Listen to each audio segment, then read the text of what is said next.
आज के समय जो यूक्रेन पे अटैक किए जा रहे हैं रसिया के द्वारा, आज जानेंगे रूस और यूक्रेन विवाद की जड़ क्या है।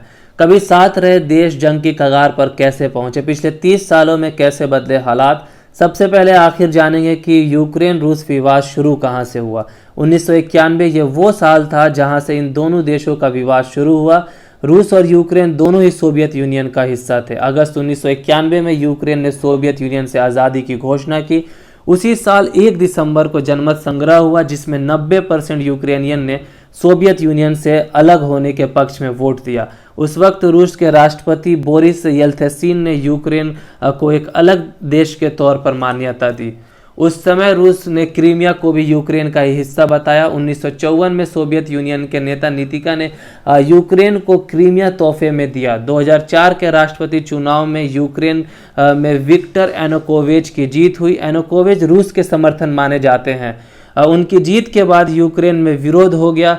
इसे ऑरेंज रेवोल्यूशन का नाम दिया गया। प्रदर्शनकारी दोबारा गिनती की मांग कर रहे थे।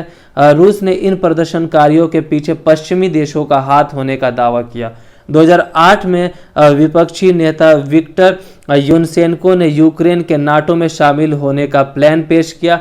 अमेरिका ने इसका समर्थन किया, लेकिन रूसी राष्ट्रपति व्लादिमीर पुतिन ने इसका विरोध किया।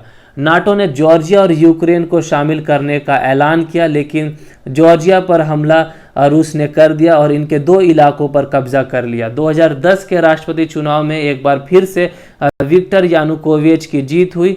उन्होंने यूक्रेन के नाटो में शामिल होने का प्रस्ताव को खारिज कर दिया। नवंबर 2013 में यानुकोविच यूरोपियन यूनियन के साथ एक समझौते पर साइन करने से पीछे हट गए। इस समझौते से यूक्रेन को $15 अरब का आर्थिक पैकेज मिलने वाला था। यानुकोविच के फैसले के विरोध में लोग सड़क पर उतर आए और फरवरी 2014 में राजधानी क्यूब में बहुत प्रदर्शनकारी मारे गए। विरोध इतना बढ़ गया कि यानुकोविच को देश छोड़कर भागना पड़ा। यूक्रेन में यूरोपियन यूनियन की सत्ता आने के बाद क्रीमिया पर हमले हो गया और आर्मी यूनिफॉर्म पहने विद्रोहियों ने क्रीमिया के संसद पर कब्जा कर लिया। रूसी राष्ट्रपति पुतिन ने यह मानने से इनकार कर दिया कि रूस के सैनिक हैं ये, और मार्च 2014 में क्रीमिया में जनमत संग्रह कराया गया। इसमें 97% लोगों ने रूस में शामिल होने के पक्ष में वोट दिया। रातों रात यूक्रेन के 25,000 से ज़्यादा सैनिक और उनके परिवारों को वहां से निकाल दिया गया और 18 मार्च 2014 को क्रीमिया रूस का हिस्सा बना। क्रीमिया के कब्जे के बाद भी संघर्ष जारी रहा। यूक्रेन के 2 इलाके डोनेत्स्क और लुहांस्क में आतंकवादियों ने अलग देश घोषित कर दिया। डोनेत्स्क और लुहांस्क अभी 2 अलग देश हैं।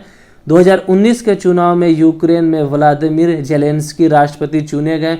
उन्होंने पुरानी स्थितियों को वापस लाने का वादा किया। जेलेंस्की सत्ता में आते ही नाटो में शामिल होने की कोशिशें तेज कर दी और नवंबर 2021 में एक बार खबर सामने आई कि रूस ने यूक्रेन की सीमा के पास सैनिक की तैनाती करनी शुरू कर दी है।